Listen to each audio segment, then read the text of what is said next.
Students ఎవరైతే neat paper leak అయింది and దానివల్ల జరిగిన ఆ ఘోటాల ఏదైతే ఉందో దాన్ని అడ్రస్ చేస్తూ ధర్మేంద్ర ప్రధాన్ ఎవరైతే ఉన్నారో ఎడ్యుకేషన్ మినిస్టర్, ఆయన ఆ పదవి నుంచి తప్పుకోవాలి అని చెప్పేసి ఏదైతే ప్రొటెస్ట్ చేస్తున్నారో దాని గురించి మాట్లాడుకోబోతున్నాము. Not CJP party, not something else. మీరు ఎటువైపు? దేశం వైపు. మీరు విద్యార్థుల వైపా? నేను 100% విద్యార్థుల వైపే. నేను విద్యార్థుల వైపు, దేశం వైపు, దాంట్లో డౌట్ లేదు. ఐ థింక్ ఇది ఎవరైతే వీడియోస్ చూసారన్నవి ఇప్పటి వరకు not only in this channel, wherever I did, నా స్టాండ్ ఏంటో అందరికి క్లియర్ గా తెలుసు already. yes, note this point your honor. yes, okay. మీరు అపార్ట్ ఫ్రమ్ దిస్ ఏ వీడియోలైనా నా స్టాండ్ ఎట్లా ఉంటుందో అందరికీ తెలిసిందే. నేను అందులో ఏమీ neutral Anu, I'm not having any such kind of, నాకు భయం లేదు. I'm very glad to know that మీరు విద్యార్థుల వైపు అని. మనం రేపే వెళ్తున్నాం ఇందిరాగాంధీ దగ్గర, మన వంతు సపోర్ట్ ఇస్తున్నాం చిన్న ప్లకార్డ్స్ పట్టుకొని. మీ ప్లకార్డ్ పైన ఏం రాసి ఉండబోతుంది? నా ప్లకార్డ్ విద్యార్థుల పేరుతో ఎవరైతే ధర్నాలు చేస్తున్నారో వాళ్ళ మీద యాక్షన్ తీసుకోవాలి, వాళ్ళ మీద చేసుకుందాం. మరి విద్యార్థుల వైపు నుంచి వాళ్ళకి వెనుదన్నుగా నిలవడానికి వాళ్ళకి ఇప్పుడు అక్కడ నిజంగానే కాసేపు వీళ్ళందరూ నీటి విద్యార్థులని అనుకుందాం. దెన్ 20 లక్షల మంది ఎవరు రాశారు? 11 లక్షల మంది పాస్ అయ్యారు. సో ఇంకా వాళ్ళకి ఇక్కడ ఉండాల్సిన అవసరం ఏముంది? నెంబర్ 1. నెంబర్ 2, ఏదైతే మీరు ధర్మేంద్ర ప్రధాన్ రాజీనామా అని అన్నారో, let me put it in this way. I think 2 ఏళ్ల క్రితం బాలాసోర్లో ట్రైన్ యాక్సిడెంట్ అయింది. అశ్విని వైష్ణవ్ ఎంతమంది రాజీనామా అడిగారండి? పెహల్గామ్ అయింది, ఇంటెలిజెన్స్ ఫెయిల్యూర్, అది హోమ్ మినిస్ట్రీ దాంట్లో హిందువులు పోయారు. అమిత్ షా గారు రాజీనామా చేయాలని అన్నారా? ఒక ఫెయిల్యూర్ జరిగితే రాజీనామా చేయాలని అన్నట్లయితే మరి చాలా వస్తాయి కదా, మరి వాళ్ళవి ఎందుకు అడగలేదు? ఓన్లీ అంత ఫ్యాసినేషన్ ఏంటి ధర్మేంద్ర ఆ మినిస్ట్రీ అంత పవర్ఫుల్ అని నాకు కూడా ఇప్పుడే తెలిసి వచ్చింది. అంటే more powerful than home minister అని చెప్పి నాకు అది ఇప్పుడే తెలిసింది. ఎడ్యుకేషన్ మినిస్టర్ అంత పవర్ఫుల్ అని. మీరు మోకాలికి బోడిగుండుకి కాదు ముడి పెడుతున్నారని మీకు అనిపించట్లేదు? లేదు. ఒక తప్పు జరిగితే రాజీనామా చేయాలని అన్నప్పుడు అవి కూడా తప్పులే, వైఫల్యాలే కదా. బాలాసూర్ లో మనుషులు పోలేదా? ఒడిశాలో బాలాసూర్ అయిన దాంట్లో ఎంతమంది మనుషులు పోయారో మనం చూసాం కదా. మోదీ గారే వెళ్లాల్సి వచ్చింది అక్కడికి, మరి అప్పుడు ఎందుకు రాజీనామా అడగలేదు? మీరు ఎడ్యుకేషన్ మినిస్టర్ అయి ఉంటే మీరు లైక్ మీరున్న హయాంలో ఇలాంటి ఒక పెద్ద ఘోటాలా జరిగితే మీరు దానికి నైతిక బాధ్యత వహిస్తారా, వహించరా? నైతిక బాధ్యత వహించను అని చెప్పి ధర్మేంద్ర ప్రధాన్ గారు అన్నారు. నేను మీ గురించి మాట్లాడుతున్నాను. నేను నైతిక బాధ్యత వహించి దాన్ని లైక్ అంటే మీ స్టైల్ ఆఫ్, మీరు ఒకే ఒకటి సినిమాలో ఇవాళ మీరు అర్జున్ లాగా మీరు 1 day ఎడ్యుకేషన్ మినిస్టర్ అనుకుందాం. What's your style of? అంటే అవన్నీ హైపోథెటికల్. మీరు అంటుంది ఎందుకంటే ఇది చెప్పడం చాలా ఈజీ. నేను మినిస్టర్ అయితే నేను ఇచ్చేస్తాను, నేను సీఎం అయితే ఇచ్చేస్తాను. బట్ అక్కడ వాళ్ళు ఎవరెవరితో హ్యాండిల్ చేయాలో అనుభవం నాకు లేదు, నాకు తెలియదు కూడా. సో ఐ కాంట్ సే నేను ఇది చేసేస్తా, ఇది పీకేస్తా, అది పొడి చేస్తా అని చెప్పి నేను అనలేను. But what I mean to say is, నాకు మీరు ఏం అడగాలనుకున్నారో నాకు అర్థమైంది. ఒకవేళ ధర్మేంద్ర ప్రధాన్ రాజీనామా చేసేస్తారు, ఓకే, ఆయన వల్ల జరిగింది కాబట్టి నెక్స్ట్ ఇంకొకళ్ళు XYZ ఇంకెవరు, మోదీ గారు ఎడ్యుకేషన్ మినిస్టర్ తీసుకున్నారు, ఓకేనా, అది ఎవరికి ఇవ్వాలి, అందరి దద్దమ్మలు నేనేది హ్యాండిల్ చేస్తాను, మోదీ గారు తీసుకున్నారు. దానివల్ల ఆయన సమస్యకు పరిష్కారం వచ్చిందా? పరిష్కారం ఎక్కడొచ్చిందండి? ఒక వ్యక్తి రాజీనామా చేసేస్తే మీరు ఆ వ్యక్తిని అంటే అకౌంటబిలిటీ ఎక్కడుంది? అకౌంటబిలిటీ లేదు కదా. ఇఫ్ యూ ధర్మేంద్ర ప్రధాన్ తప్పు జరగలేదని నేను అనట్లే, that mistake happened NEET. But అది మిస్టేక్ జరిగినప్పుడు మిస్టేక్ అని సరిదిద్దడం కదా మీ మంత్రి బాధ్యత. నా బీజేపీ వాళ్ళు ఇప్పుడు మోదీ గారు కానీ అమిత్ షా గారు కానీ ఏమంటారు, మేము ఇవి తీసుకునేది ఎందుకంటే గత ఏవైతే తప్పులున్నాయో వాటిని సరిచేయడానికి అని అంటారు. దే ఆర్ నాట్ ఎస్కేపింగ్ కదా. That is what a responsible government should do. అది ఎవరైనా ఉండనివ్వండి. ఇన్ఫాక్ట్ ఈవెన్ లాల్ బహదూర్ శాస్త్రి గారైనా రాజీనామా చేసేసారు, బిగ్ ఎగ్జాంపుల్ కింద చెప్తారు. దాని తర్వాత ఏమి రైల్వేలో రిఫార్మ్స్ జరిగాయి, దానివల్ల రైల్ యాక్సిడెంట్స్ ఏమన్నా ఆగాయా? ఇట్ డిడ్ నాట్ స్టాప్ కదా. సో ఈ తప్పు జరిగింది కాబట్టి రాజీనామా అనేది ఐ రియల్లీ డోంట్ థింక్, అది వాళ్ళని అకౌంటబిలిటీ కింద లేదు. ఇప్పుడు ధర్మేంద్ర ప్రధాన్ నెక్స్ట్ ఇంకో మినిస్ట్రీలో పెడతారు, అక్కడ మళ్ళీ తప్పు జరుగుతుంది, ఇంకో మినిస్ట్రీలో పెడతారు, ఇంకో మళ్ళీ అయిపోతుంది అంటే అది కాదు కదా కరెక్ట్. తను మార్చాలి. ఐ డోంట్ థింక్ ఎవరు ఒప్పుకోరు, ఇది మీరు అస్సలు ఒప్పుకోరు. But I respect. నేను ఒప్పుకోవడం సెకండరీ. నేను ఎవరినండి? Neutral body. Only questions and who will only try to bring out perspectives. నేను వాళ్ళ దృష్టికోణాన్ని మాత్రమే బయట తీసుకొస్తాను. I don't belong to any party or I don't take side. I'm not a biased person.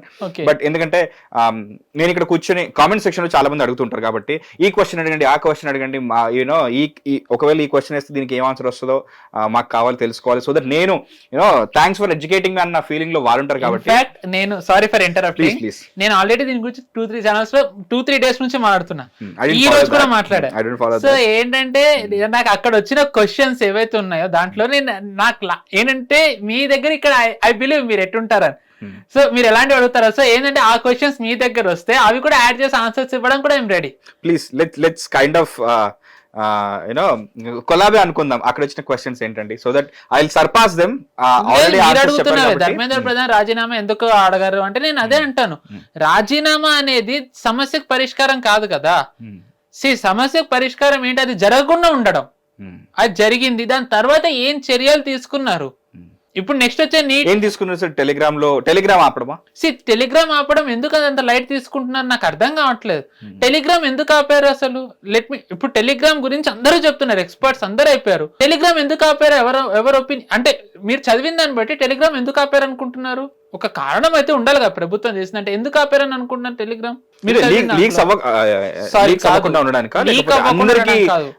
Fake news దాని ద్వారా run అవ్వకుండా ఉండడానికి. నీటిది paper, దాంట్లో ఫేక్ న్యూస్ రన్ అయినది టెలిగ్రామ్ వాజ్ మెయిన్ సోర్స్. దానికోసమే దాన్ని ఆపారు, అంతేగాని పేపర్ లీక్ అవ్వకుండా ఉంటుందని కాదు. సో అదే అన్నాను కదా. So the point is government సమంగా చెప్పదు, దాంతో అవతల వాళ్ళు రకరకాల నరేటివ్ తీసుకుంటారు. So every one get carried away with the government, ఎవరైతే వీళ్ళ ఉన్నాయో వాళ్ళతోని. So this is in a way address చేయడంలో government is failing. In that way government అనక తప్పదు. But should Dharmendra Pradhan resign? Absolutely not. In fact ఈ ప్రొటెస్ట్ జరగక ముందు నాకు ఒక్కడో చోట అనిపించేది, అరే ఎందుకు అనవసరం లొల్లని. బట్ ఎప్పుడైతే ఈ అనార్కీ జరిగిందో ఐ బిలీవ్ ధర్మేంద్ర ప్రధాన్ ఎట్టి బదులు రాజీనామా చేయనివ్వకూడదు. ఇన్ఫాక్ట్ ఇంకో 100% అంటే కాదా? How is this not anarchy అండి? చెప్పండి. స్టూడెంట్స్ అనేవాళ్ళు దేశ భవిష్యత్తు మనం అంటాం. Which student would want to destroy hydrogen train? World లో చాలా తక్కువ దేశాలు ఇవి కనుక్కున్నాయి, సొంతంగా తయారు చేసిన. ఇప్పుడు ఆ టెక్నాలజీ గురించి మనం కూడా బోస్ట్ చేయొచ్చు అని చెప్పేసి, దాని హైయెస్ట్ స్పీడ్ 75 km/h. నేను రీసెంట్లీ కూడా డీటెయిల్స్ అంత డిస్క్రిప్షన్ స్పెషాలిటీస్ తెలియదు, బట్ అది ఎంత ఇంపార్టెంట్ అనేది ఒకటి నేను చదివాను. ఎందుకంటే మీరు అంటే మిమ్మల్ని మిస్ అయినాను కదా, మీరు ఒకవేళ వచ్చుంటే దాని గురించి కూడా అడ్రస్ చేస్తూ now we are one of those countries, very few handful of, 10 దేశాలు కూడా లేదు. అలాంటి చూసి ఎవరికైనా గర్వంగా అనిపిస్తుంది, కానీ దాని మీద రాళ్ళు కొట్టాలని ఎవరు అనుకుంటారు? Who would think about that? Train మీద కొట్టారా? yes, ట్రైన్ మీద కొట్టారు. నిజంగా స్టూడెంట్స్ అయితే వాళ్ళు మరి ఇప్పుడు చేసిన వాళ్ళు స్టూడెంట్స్ అయితే వాళ్ళు స్టూడెంట్స్ కాదా? ఇప్పుడు చేసిన వాళ్ళు నిజంగా స్టూడెంట్స్ అండి. మెడలో ఐడి కార్డులు ఉన్నాయి, వాళ్ళ హాల్ టికెట్లు ఉన్నాయి. ఏవైతే మీరు హాల్ టికెట్స్ అంటున్నారో, ఈ హాల్ టికెట్స్ పెట్టి దీంట్లో గొటాలాలు జరిగినవన్నీ నేషనల్ NAT ఎడ్యుకేషన్ కి సంబంధించింది testing agency, sorry NTA, national testing agency. నేను ఇన్ని ఆన్సర్లు యాడ్ చేస్తే దీంట్లో నేను ఇన్ని చేయలేదు అని వచ్చింది గొటాలని ఎవరైతే చెప్తున్నారో OMR షీట్ వాళ్ళు పెట్టి వాళ్ళు బహిర్గతం చేసి చెప్తున్నారు. నీ హాల్ టికెట్ నెంబర్ ఇది, నువ్వు ఏదైతే పెట్టా ఆర్టిఫిషియల్లీ నువ్వు క్రియేట్ చేసింది నీది, ఇది నువ్వు ఇన్ని ఆన్సర్ చేయలేదని. సో ఫస్ట్ థింగ్ వాళ్ళకి ఎక్కడి నుంచి వచ్చే OMR షీట్లు రాసి ఇవ్వాలి కదా ఎక్కడైనా హాల్లో. క్వశ్చన్ పేపర్ తీసుకెళ్ళడం చూసాను కానీ OMR షీట్లు ఎలా తీసుకెళ్తారు? First thing. సెకండ్ థింగ్, అసలు ఫస్ట్ థింగ్ లెట్స్ చేస్తే ఓకే ఐఎమ్ రాంగ్, వాళ్ళు స్టూడెంట్సే, నేను ఒప్పుకుంటా. ఏ స్టూడెంట్ బస్ నామ్ రహేగా అల్లాకా అనే దాన్ని, మీరు CJP ప్రొటెస్ట్ కదా అక్కడ అవుతుంది, ఆర్ నీట్ కోసం ధర్మేంద్ర ప్రధాన్, దాంట్లో ఇండియన్ ఆర్మీ అనేది ఎందుకు వచ్చింది? అది కరెక్టా? ఐ థింక్ అర్థం అయ్యి ఉంటుంది, నేను అనకూడదుగా. ఇంకొంతమంది ఎవరైతే నీట్ ఆస్పిరెంట్స్ క్లియర్ చేశారో వాళ్ళ అమ్మలు, అక్కలు, చెల్లెళ్ళు మోదీ గారితో వాళ్ళవే క్లియర్ అయ్యాయని అన్నారు. అవి అంటారా నిజంగా స్టూడెంట్స్ అయితే? సరే ఆవేశంలో అనేసారు, ఇది ఫైన్. ఇండియన్ ఆర్మీ ఏం చేసింది? మీరు మోదీ గారిని అనొచ్చు అనకపోవచ్చు, ఎందుకంటే ఆయన పొలిటికల్ జీవితంలో ఉన్నారు కాబట్టి ఈజ్ అకౌంటబుల్ ఫర్ ఎవ్రీథింగ్. ఆయనే అంటారు నేను రోజుకి ఇన్ని గాలి ఖాతామని. అమిత్ షా గారు అంటే గృహమంత్రి రాజకీయాల్లో పోటీ చేస్తారు కాబట్టి ఆయనను కూడా మీరు అనొచ్చు. Dharmendra Pradhan obviously. Indian army పోటీ చేస్తుందా? ఇండియన్ ఆర్మీని ఎవరు అంటారండి అసలు? ఇండియన్ ఆర్మీని అనాల్సిన అవసరం ఏముంది? అక్కడ నిలువరించడానికి వచ్చిన ఫోర్సెస్ ఎవరండి? State police force, Delhi police, rapid action force. ఒక్కళ్ళ దగ్గర వెపన్స్ లేవు for the record. Rapid action force అనేది నాన్ లీథల్ ఫోర్స్. అది అంటే వాళ్ళ దగ్గర గన్స్ ఉండవు, వాళ్ళకి ఏంటంటే స్మోక్ బ్యాటాన్స్, స్మోక్ పెల్లెట్స్, లాఠీలు ఇవే ఉంటాయి. ఎందుకంటే వాళ్ళకి తెలుసు అక్కడ ఎలాంటి ప్రబుద్ధులు కూర్చుని ఉన్నారు ఆ ప్రొటెస్ట్ లో. అందుకే వాళ్ళు ఎటువంటి వెపన్ పెట్టుకోలేదు. Weapon is something which will hurt the opposite individual కదండి ఇన్ ఎనీ ఫార్మ్. ఒక ఫిల్మ్ ఉంటుంది జోజీ అని చెప్పేసి, చిన్న మన ప్లాస్టిక్ గన్స్ ఉంటాయి కదా, లైక్ చిన్న చిన్న ప్లాస్టిక్ పెలెట్స్ తో కూడా లైక్ బాటిల్స్ ని కొడితే అది చేయొచ్చు. దాంతో లిటరల్లీ ఒక మనిషి చచ్చిపోతాడు అక్కడ. లైక్ ఇప్పుడు అదంతా లీతల్ కాదు, బట్ అది లీతల్ అయ్యింది ఆ సిచ్యువేషన్ లో. ర్యాపిడ్ యాక్షన్ ఫోర్స్ దగ్గర అలాంటివి ఉండవండి, అలాంటివి ఉండవు. Rapid action force is created in such a scenario where they will use only non-lethal weapons. In any case వాళ్ళు ఉన్న చోట ఎటువంటి క్యాజువాలిటీ అవ్వకూడదు అనే కారణంతోనే నా ర్యాపిడ్ యాక్షన్ ఫోర్స్ క్రియేట్ చేశారు. లాఠీలు యూజ్ చేస్తారు, లాఠీలు వాటికి మేకులు దించారండి. లాఠీలకి మేకులు పెట్టి ఆ మేకులతో కొట్టారు. ఎక్కడెక్కడైతే కొట్టారో వాళ్ళకి అలా మన జల్లెడు అంటారే, జల్లెడు. గివ్ వన్ ఎగ్జాంపుల్ మీరు అడిగిన దానికి. వీళ్ళందరూ చాలా పీస్ఫుల్ గా చేయాలనుకున్నారు కదా. ఇమాజిన్ మీరు అన్నదానికి నేను ఇప్పుడు ఒక ఆన్సర్ ఇస్తాను. పెప్పర్ స్ప్రే కళ్ళల్లో కొట్టారు పోలీసులకి. అవును, ఒక స్టూడెంట్ కొట్టారు, నేను పెప్పర్ స్ప్రే కొట్టారు. మీరు ఒక్క స్టూడెంట్ అండి, నేను నిన్న రాత్రి కూడా చెప్తున్నా RAF దగ్గర. I tell you 3 incidents. ఇప్పుడు మీరు దగ్గర ఉన్నప్పుడు అంటే just imagine your police officer. ఇది స్క్రీన్ మీద మీకు కూడా చూపిస్తాను.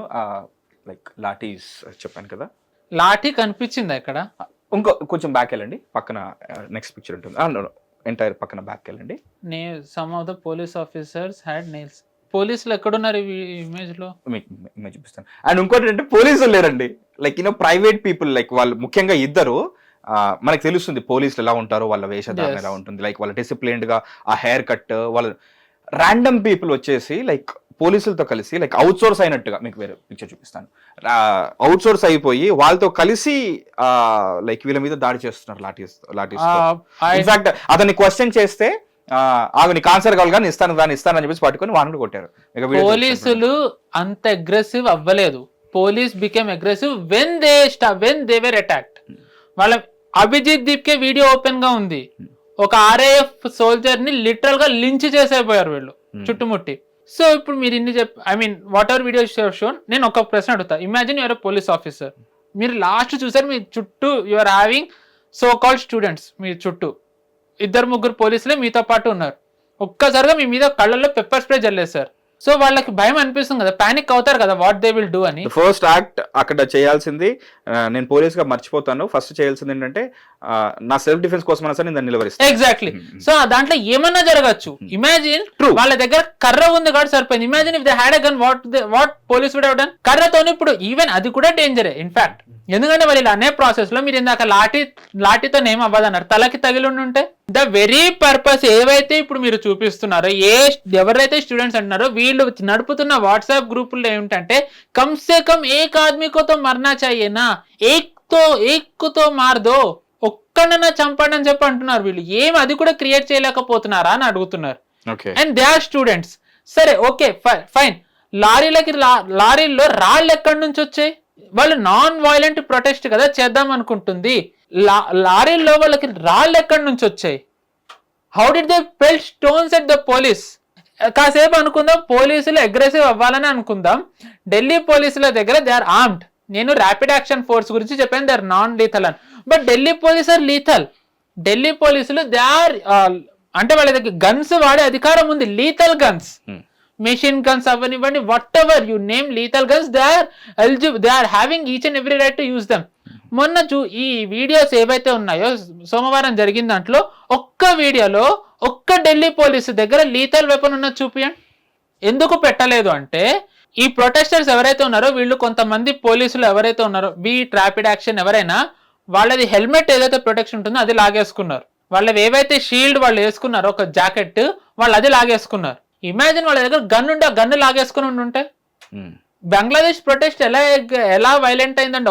ఒక వ్యక్తి పోవడం వల్లే కదా పోలీసు దాడులు. ప్రొటెస్ట్ అనేది బంగ్లాదేశ్ లో కాదు, ఇప్పుడు మనం కూర్చున్న పక్కనే ఈ బాలనగర్ లో సరే ప్రొటెస్ట్ లాగానే ఉంటుంది. సో అంటే లెట్స్ నాట్ ప్రొటెస్ట్ స్టైల్ తీసుకుందాం మనము. మళ్ళీ ఇప్పుడు అంటే బంగ్లాదేశ్ ఎటో వెళ్ళిపోతుంది అంటే I want stick to Delhi, ఆ చంచాడ్ ఏదైతే ఉందో అక్కడ వరకు. అసలు మీరు చెప్పండి బంగ్లాదేశ్ మీరు వద్దు అని అంటున్నారు, బట్ ప్యాటర్న్ ఇస్ సేమ్. ఇప్పుడు మీరు బంగ్లాదేశ్ వద్దన్నారు, మాట్లాడే వాళ్ళందరూ బంగ్లాదేశ్ నేపాలే కదా అంటున్నారు. ఇప్పుడు రేణుకా చౌదరి వచ్చారు. రేణుకా చౌదరి వచ్చేసి వాళ్ళ తరపున మాట్లాడుతున్నారు. పిల్లల పైన లాఠీ చార్జ్లా, టియర్ గ్యాసా, ఇదా మీది అని చెప్పేసి. అండ్ ఇన్ఫాక్ట్ ఒక వీడియో కూడా ఇప్పుడు వైరల్ అవుతుంది. ధర్మేంద్ర ప్రధాన్ పక్కనే ఉంటారు, నవ్వుకుంటూ వెళ్తూ ఉంటారు. పిల్లలేమో అక్కడ ఇబ్బంది పడుతుంటే మీరు నవ్వుకుంటూ ఎలా ఉంటున్నారు అన్నట్టు సంథింగ్ ఒక వీడియో ఉంది. సో ఇప్పుడు ఈమె మైలేజ్ కోసం వచ్చింది అనుకోవాలా? సరే మైలేజ్ కోసం వచ్చిందని ఏమనుకుందాం.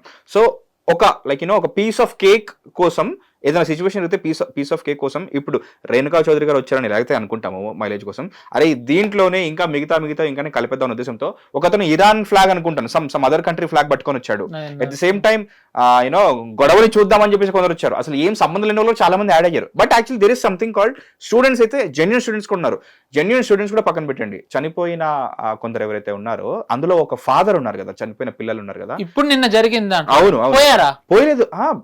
నీట్ పేపర్ లీక్స్ లో భాగంగా ఎవరైతే చనిపోయారో చనిపోయిన వాళ్ళలో ఒకరి ఫాదర్ అయితే వచ్చి కూర్చున్నారు. సో ఆయన అయితే జెన్యూనే కదా, ఆయనకైనా ఆన్సరబుల్ కదా ధర్మేంద్ర ప్రధాన్ అనే వాళ్ళు.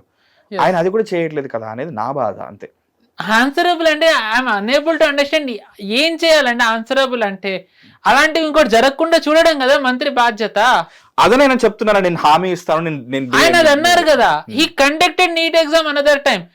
అసలు ఏవైతే ఈ ప్రొసీజర్లు ఉంటాయో ఆ ప్రొసీజర్ లో మార్పులు వస్తున్నాయని ఆయన చెప్తున్నారు కదా. మరి ఎందుకు ఎవరు వినట్లేదు? మీరు ఏ రేణుకా చౌదరి అయితే చెప్తున్నారా, రేణుకా చౌదరి ఇంకో మాట ఏమంది, మీకు ఆనందంగా లేదా, మీకు ఫ్రీడమ్ ది రావట్లేదా? అండ్ ఆవిడ్ని మోదీ గారు ఫస్ట్ టర్మ్ లో ఏమన్నారో అది కూడా అందరికీ తెలిసిందే. మరి ఇలాంటి వ్యక్తి ఉన్న వాళ్ళు అలాంటి దాంతో పోల్చకుండా ఏం పోల్చాలి? మీరు ఇప్పుడు అన్నారు కదా students etcetera etcetera. I will not consider them as students, they are pure anarchist. దాంట్లో ఉండొచ్చు, క్యారీడ్ అవే అయిపోతే ఏం చేస్తాం? నోవే. ఇప్పుడు మీరు ఇరాన్ ఫ్లాగ్ పట్టుకున్నారు ఎక్సెట్రా ఎక్సెట్రా అన్నారు. మనకి పార్లమెంట్ లో 2001 లో ఎలాంటి ఘటన జరిగిందో మనకి తెలిసిందే. ఇమాజిన్ ఇప్పుడు అలాంటి వాళ్ళు ఎవరన్నా నిజంగా వచ్చిన వాళ్ళు స్టూడెంట్సే కాకుండా ఎవరైనా పార్లమెంట్ బ్రీచ్ చేసి వచ్చింటే ఏమై ఉండే, ఏం చేసి ఉండాల్సింది అప్పుడు? అంటే అప్పుడు గన్నుతో కాల్చాలి, ఎంతమందిని కాల్చాలి, అప్పుడు ఏం చేయాలి అప్పుడు? సో ఇంకా సొల్యూషన్ ఏంటి? సో గవర్నమెంట్ ఇన్ఫాక్ట్ చెప్పండి ఇప్పటికీ ఇంత ఓపిక్ గా ఉంది. అండ్ ఏ కాంగ్రెస్ వాళ్ళైతే ఇప్పుడు చిలక పలుకులు పలుకుతున్నారు, వీళ్ళు ఎంత మందిని చితక్కొట్టారు? మొన్నటి వరకు చాలా మంది అన్నారు, ఎందుకు రాహుల్ గాంధీ మాట్లాడట్లేదు, ఎందుకు వేరే పార్టీస్ ఎవరు మాట్లాడట్లేదు, ఎందుకు ఎస్ఎఫ్ఐ వాళ్ళు వీళ్ళు చాలా మంది ఇందులో ఇన్వాల్వ్ అయ్యారు, వీళ్ళందరూ వెనకలో నడిపిస్తున్నారు అన్నారు. బట్ ఇప్పుడు రాహుల్ గాంధీ కూడా ఇంక్లూడ్ అయ్యారు, వీడ్స్కి వెళ్ళారు, ఆ విజువల్స్ అన్ని చూస్తున్నాము. సో రాహుల్ గాంధీ ఆయన డైనాస్ట్, హీస్ ఎ ప్రిన్స్.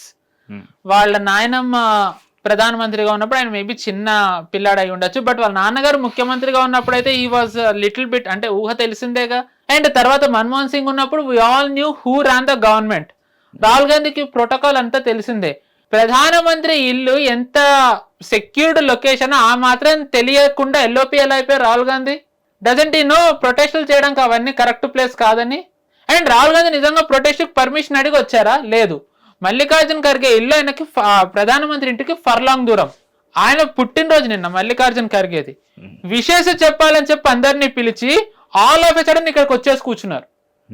అప్పుడు కూడా forgot the name, home secretary Govind Mohan గారు, minister of state Jitender Singh గారు ఇద్దరు వచ్చి రాహుల్ గాంధీతో మాట్లాడారు. ఏంది డిమాండ్ అంటే నీటి చర్చ జరగాలి చెప్పారు. నీటి చర్చ అంటే వేరే BJP side maybe possibly Modi గారు అమిత్ షా గారు అవ్వాలి కాబట్టి దే సెట్ ఫైన్. తర్వాత వచ్చి అంటే అన్నారు లేదు నాకు చర్చ కాదు, ధర్మేంద్ర ప్రధాన్ రాజీనామా కూడా కావాలని. మరి అది ఇందాక చెప్పలే కదంటే నా ఇష్టం. ఇది జితేంద్ర సింగ్ గారు రాసిన ట్వీట్, ఇది ఆయన చెప్పిన వీడియో. సరే పోనీ ఓకే, దాని గురించి ఆలోచిద్దాం. బట్ ఇది చర్చ, ఇది ధర్నా స్థలం కాదు, మీరు వేరే చోట చేయండి అంటే నా ఇష్టం. అంటే ఒక ప్రధానమంత్రి ఇంట్లో ఉండి ఒక డైనాసిటీ, ఒక కింగ్ అండ్ వీళ్ళ రిలేటివ్స్ ఎలాగా మన్మోహన్ సింగ్ ని ఒక రకంగా రూల్ చేశారో తెలిసి ప్రధానమంత్రి ఇంటి దగ్గర ఉండే ప్రోటోకాల్ తెలీదా? ఎస్పీజీ కాల్చేసి ఉండే వాళ్ళు ఇఫ్ దే హ్యాడ్ ఎనీథింగ్, ఒకవేళ అయ్యి ఉంటే హూ విల్ బి రెస్పాన్సిబుల్? ఇందులో short news, live news, entertainment shows, movies, digital magazines తో పాటు మీ జిల్లా వార్తలను కూడా ఫ్రీగా చూడొచ్చు. ఇంకెందుకు ఆలస్యం, వెంటనే హిట్ టీవీ యాప్ ని డౌన్లోడ్ చేసుకుని ఫ్రీగా ఎంటర్టైన్మెంట్ పొందండి. Hit TV app, hit TV app, please download hit TV app. Hit TV app ని ఫ్రీగా డౌన్లోడ్ చేసుకుని ఎంజాయ్ చేయండి. మీకు నచ్చిన ఎంటర్టైన్మెంట్ కోసం హిట్ టీవీ యాప్ ని ఫ్రీగా డౌన్లోడ్ చేసుకుని ఎంజాయ్ చేయండి. హిట్ టీవీ యాప్ ని డౌన్లోడ్ చేసుకుని ఆస్వాదించండి, ఆశీర్వదించండి. ఇంతమంది సెలబ్రిటీలు హిట్ టీవీ యాప్ ని డౌన్లోడ్ చేసుకోండి అని చెప్తున్నారంటే ఎంత మంచి యాప్ ఆలోచించండి. అమెరికా అమెరికా అమెరికా అమెరికాలో చదవాలనుకునే వాళ్ళకి విశ్వసనీయమైన పేరు మన శౌర్య కన్సల్టెన్సీ. UK లో 1 year masters. UK లో 1 year masters. 2 years work permit up to 5 years visa. Contact Saurya Consultancy. Contact 89851 89851.